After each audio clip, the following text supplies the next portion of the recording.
Roberto, ¿cómo estás? Rodrigo Villarreal, Sergio Ferreira, desde ATP Santa Fe, ¿cómo andás?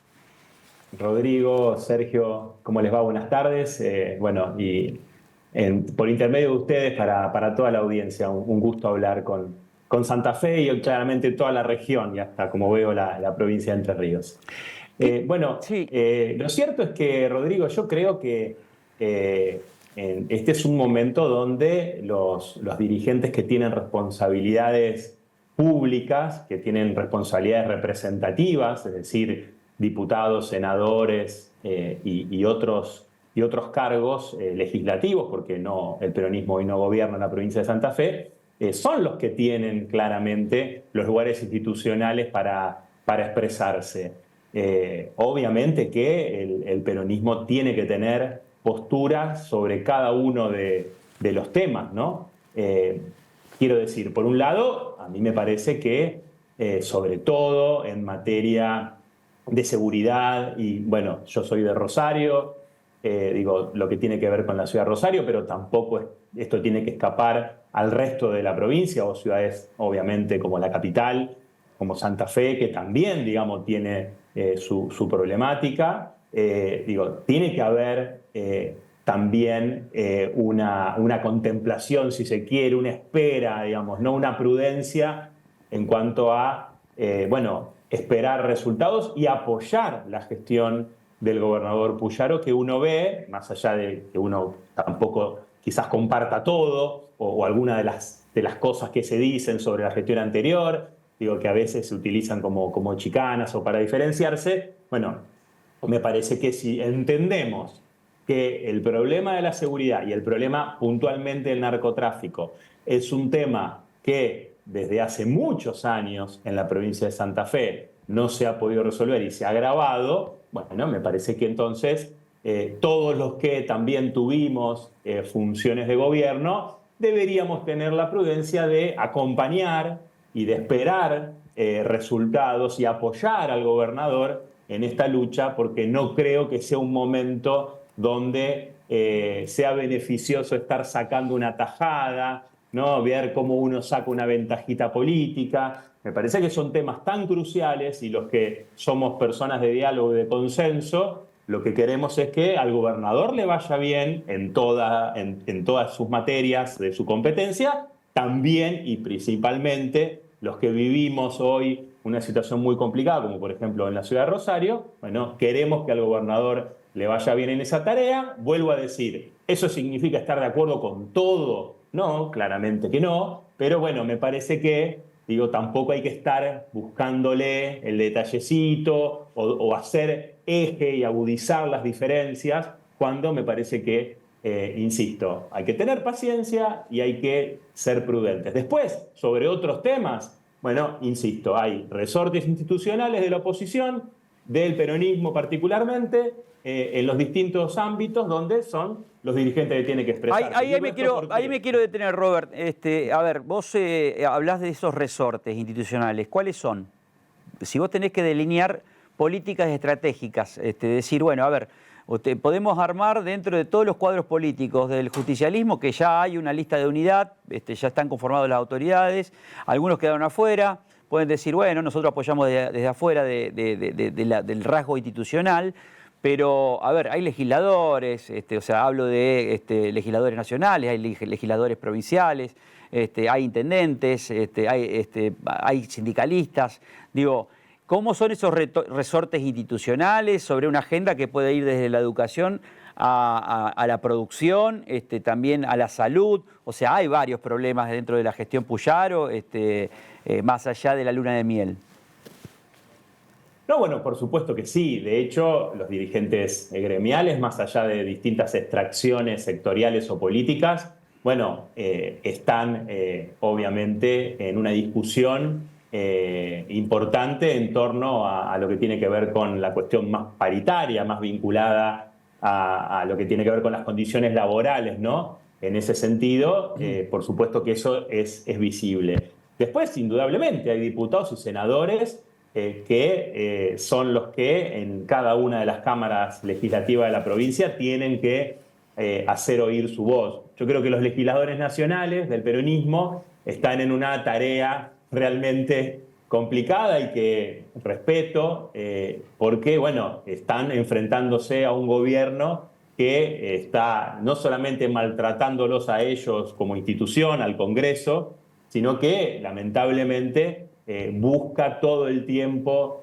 confrontar y ser violento y llevarse las instituciones puestas. Entonces, bueno, me parece que ya menuda tarea tienen los diputados nacionales en ese caso. Lo que también creo, Rodrigo, es que tanto a nivel nacional como nosotros a nivel también provincial, yo también soy congresal nacional del Partido Justicialista, debemos generar el debate necesario para demostrar a la sociedad que no nos quedamos en el pasado, que no creemos que todo lo que se hizo fue fenomenal y que la gente se equivocó al votar, porque la gente no se equivoca al votar. Si la gente votó a Milei es porque decidió que los gobiernos que tuvimos, hayan sido nuestros, hayan sido otro signo político, estaban agotados, eran modelos agotados y buscó otra cosa, digamos, ¿no? Y aunque uno quiera indudablemente defender determinadas ideas, la sociedad quiso dar vuelta a la página, quiso resetear. Bueno, habrá que analizar, digamos, las consecuencias de lo que hoy estamos viviendo, pero lo que quiero decir es que lo que no podemos hacer es no hacer autocrítica, no ser autocrítica y no tener una mirada en retrospectiva, digamos, crítica y autocrítica de lo que se vivió, no solamente de nuestros gobiernos. Acá hay cuestiones que venimos acumulando en 40 años de democracia, distintos sectores políticos, en distintos niveles de gobierno y distintas organizaciones también de la sociedad civil, empresariales, sindicales. Digo, acá creo que como sociedad debemos replantearnos qué nos pasó. Pero también, entonces, lo que tenemos es que no contestar con el pasado, contestar con nuestras ideas, pero también ayornadas al siglo XXI, haciendo esa autocrítica y decir, bueno, miren, si la sociedad se cansó de lo que pasó, votó de esta manera, bueno, si no le gusta esto que ahora votó y no está de acuerdo con lo que está pasando en este gobierno, bueno, nosotros tenemos estas ideas que nos pusimos de acuerdo, que no somos, digamos, en el lodo todos manoseados, no somos algo que está ahí, digamos, que no tiene, digamos, una unidad, sino que sí, tenemos unidad de concepción, una unidad de pensamiento, decimos, bueno, a ver, tenemos respuesta, tenemos proyectos sobre cada tema. Y esto lo digo a nivel municipal, porque el peronismo en la provincia de Santa Fe, digo, salvo alguna honrada excepción de algún compañero, digo, no gobernamos ya ninguna de las grandes ciudades, algunas hace tiempo ya que no las gobernamos. Entonces digo, esto cabe en cada ámbito, en el ámbito local, en el ámbito provincial y en el ámbito nacional. Tenemos que generar ideas, no digo solamente el peronismo, creo que todo un campo nacional y popular, todo un campo progresista debe generar las condiciones para generar una nueva mayoría para seducir nuevamente a la población, ¿no? Sergio Ferreira. ¿Cómo va, Roberto? Te voy a cambiar de tema y te voy a llevar a lo que quizás es una de las columnas vertebrales del análisis político y, por qué no, periodístico también de los últimos días. Y tiene que ver con las tarifas de las prepagas. Si el Estado no controla, ¿qué es lo que puede llegar a pasar? Si el Estado no se mete y si el Estado no dice hasta acá, ¿qué es lo que puede llegar a pasar, Roberto? Bueno, la verdad que como vos lo planteás, Sergio, ¿no? Lo que sucede en torno a la prepaga me parece que es el paradigma, el caso de estudio, del ejemplo más palpable de distintas concepciones, ¿no? Uh-huh. Es decir, nosotros teníamos las prepagas reguladas por una ley del 2011. Esa ley, puntualmente en el tema de aumentos, establecía que el Estado tiene que autorizar los aumentos. Entonces siempre había tensión entre el gobierno y las prepagas, que las prepagas querían más aumento y siempre el gobierno les ponía algún tope o demoraba esos aumentos. Con el DNU 7023, que fue rechazado en el Senado y que está en discusión en diputados, lo que hizo Milei fue eliminar los artículos de la regulación de prepagas que establecía que el Estado autorizaba los aumentos. Es decir, lo desreguló, dijo el Estado, el mercado esto lo va a resolver, el Estado no se mete más. ¿Qué hicieron las prepagas? Dijeron, papita pa'l loro, digamos, ¿no? Violín en bolsa, empezaron a aumentar sin ningún tipo de criterio, y obviamente lo que sucedió fue que la gente fue a la justicia en muchos lugares del país, le dieron medidas cautelares a favor para que no le apliquen esos aumentos. Bueno, tarde, mal y tarde, digamos, el gobierno reaccionó ante una situación donde en general, hay que decirlo claramente, los sectores que tienen prepagas son sectores medios, sectores Claro. altos de la población, ¿no? Donde pegaron el grito en el cielo. Digo, yo conozco casos de personas de más de 90 años pagando casi 1 millón de pesos de prepaga. Una locura. Sí, impagable.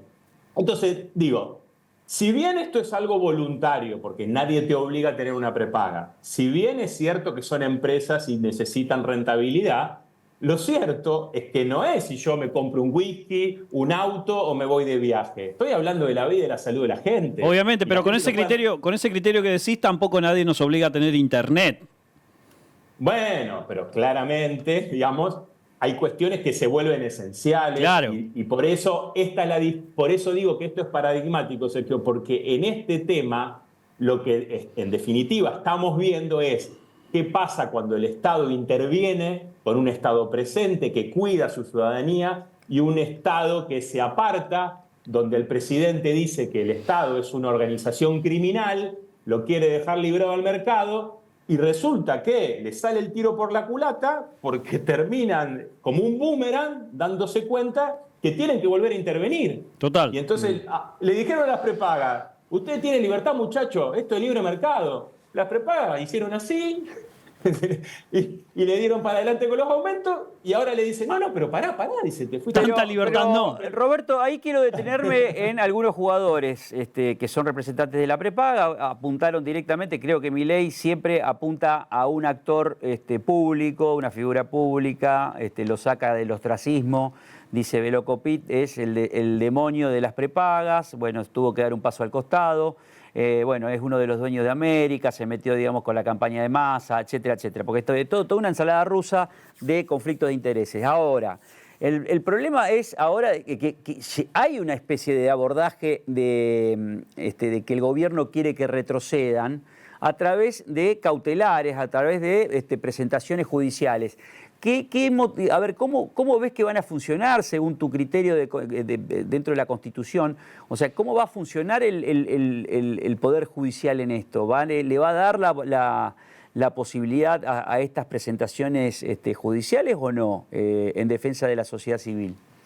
Bueno, primero lo que quiero decir es insólito que el Estado, que tenía la herramienta para controlar a las prepagas, ¿sí?, que se quitó esa herramienta, tiró la herramienta por la ventana, por el barranco, y ahora va a la justicia para pedirle a la justicia para que retrotraigan los aumentos. Es insólito, es grotesco. Es decir, el Estado justamente tiene el monopolio de la ley, tiene el monopolio de la fuerza, tiene el monopolio y el poder de poder hacer lo que considere mejor para la sociedad. Tener que recurrir al Poder Judicial, el Ejecutivo, reconociendo, alegando su propia torpeza, diciendo esto pasó porque nosotros se lo permitimos, es realmente insólito, ¿no? Obviamente que, poniéndome del lado de los afiliados, los usuarios, consumidores de servicios de salud prepaga, por supuesto que estoy de acuerdo con que retrotraigan aumentos, con que le devuelvan el dinero, con que obviamente pueda volver a ser algo pagable. Porque además, fíjate esto, Rodrigo, es una paradoja. El Estado quiere gastar cada vez menos. Dice, no hay plata, yo no quiero financiar esto, no quiero financiar lo otro. Ahora, si yo no pago la prepaga, ¿a dónde me caigo? Claro. Me caigo, o por ejemplo, si soy mayor, me caigo a PAMI, y si no, me caigo al sistema público, es decir, voy al hospital público. Si Pará, no estás utilizando una frase macrista, Zuckerman, ¿Te acordaste de caigo en lo público? No, Hay caigo en la una educación pública. frase macrista. Lo digo en términos, lo digo para que se entienda. Estoy tratando de hablar lo más sano posible para que se entienda, y no hablar en un lenguaje técnico. Lo que digo es, si yo no puedo seguir pagando la prepaga, por eso digo, si tengo edad de ser jubilado o pensionado, a lo mejor tengo PAMI. La obra social del Estado, financiada por el Estado. Por lo tanto, el Estado tiene que poner más plata. Si no, me voy al hospital público. El hospital público también financiado por el Estado. O sea, quiero decir, también, Digo, en el modelo de Milei, en un modelo de libre mercado, en un modelo donde el Estado brinde la menor cantidad de servicios, lo mejor que le puede pasar es que haya la mayor cantidad de gente en una prepaga. Sí, sí. Y lo que está pasando es que la gente se está cayendo de la prepaga, está saliendo de la prepaga, porque no la puede pagar. Entonces, ¿qué quiero decir con esto? Para que se entienda. ¿Por qué digo que esto es paradigmático? Pues este es un ejemplo que se va a utilizar muchísimo en el resto del tiempo en este gobierno. Porque el gobierno tenía la herramienta que necesitaba. Si los gobiernos anteriores pisaban los aumentos de las prepagas, lo que tenía que hacer el gobierno era, bueno, darle más hilo, es decir, autorizar más aumentos, darle más aumento a las prepagas, si entendía que se estaban desfinanciando, bueno, y entonces lo iba haciendo progresivamente de acuerdo a la situación económica que también vive el país. Digo, son empresas, tienen fin de lucro. Ahora, vuelvo a lo mismo, brindan un servicio esencial, brindan derechos constitucionales, digo, el derecho a la salud, el derecho a la ¿Qué vida. derecho? A ver, enséñame, profe Zuckerman. ¿Qué derecho sería? ¿De tercera generación o de cuarta generación? Bueno, depende. Si yo lo analizo desde el punto de vista Pues es del derecho a la interesante vida y el esto, derecho a la es interesante. O sea, a ver, como académico, ¿cómo lo planteas a los alumnos esto? ¿Dónde encaja Internet? Todo lo nuevo, ¿no? Internet, ¿dónde encaja las prepagas? Bueno, ahí está. Lo que pasa es que, Rodrigo, es así.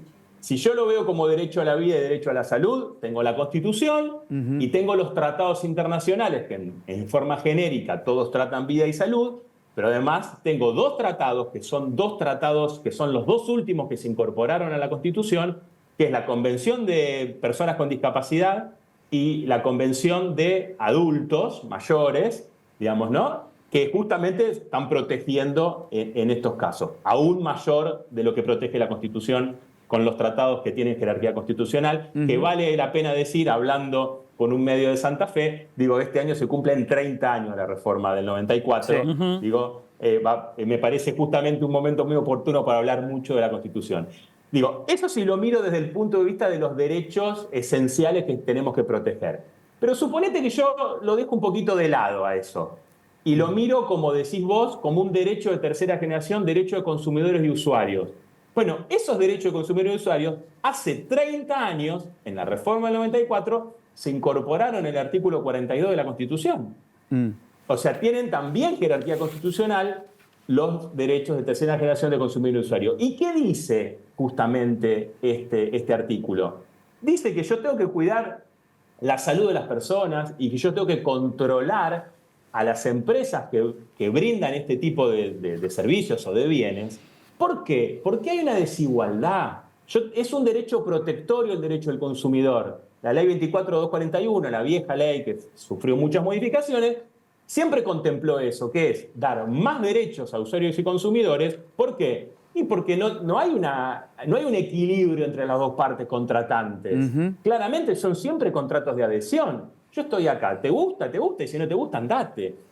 Y digo, y si lo planteamos en temas como ustedes estaban planteando recién, si hablamos de Internet, si hablamos de telefonía, no estamos hablando, vuelvo a lo mismo, al ejemplo, no es lo mismo que comprarme un whisky o irme de viaje o comprarme un auto de alta gama. Digo, hoy tener Internet y tener telefonía es un bien esencial. Es así. Digo, es un derecho humano, porque tiene que ver además con el acceso a la información, tiene que ver con cuestiones básicas de nuestra vida cotidiana de poder comunicarme. Entonces, digo, ya no puedo, digo, y es lo que acaba de hacer el gobierno.